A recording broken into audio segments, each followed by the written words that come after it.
একবার গোপালের মাথায় দুধের ব্যবসা করার বুদ্ধি আসে। তাই সে এক মহাজনের কাছ থেকে চড়া সুদে ঋণ নেয়। সেই ঋণের টাকা দিয়ে সে দুটো গাই গরু কেনে। কিন্তু বেশ অনেক মাস পেরিয়ে গেল, কিন্তু তবুও গোপাল ঋণের টাকা দেবার নাম করছে না।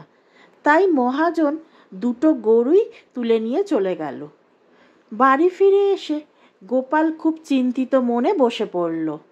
তখন গোপালের স্ত্রী জিজ্ঞেস করলো, কি হয়েছে, তুমি কি নিয়ে এত চিন্তিত? তখন গোপাল সমস্ত ঘটনা বলল এবং তারপরে গোপালের স্ত্রী বলল, ঠিক আছে, তুমি নয় অল্প অল্প করে দেনাটা শোধ করে দিও, এতে এত চিন্তিত হওয়ার কি আছে। গোপাল তখন বলল, না না, আমি একটা অন্য কথা ভাবছি। তখন গোপালের স্ত্রী বলল, কি কথা ভাবছো? তখন গোপাল বলল, ঋণ শোধ করতে না পারলে এরম হয় জানলে আমি আগে বিয়েটাও ঋণ নিয়েই করতাম। এই কথা শুনে গোপালের স্ত্রী তেলে বেগুনে জ্বলে গেল। এই ধরনের সুন্দর সুন্দর গল্প শোনার জন্য এখনই আমার চ্যানেলটি সাবস্ক্রাইব করে নিন। আর গল্পটি কেমন লাগলো অবশ্যই কমেন্ট করে জানাবেন।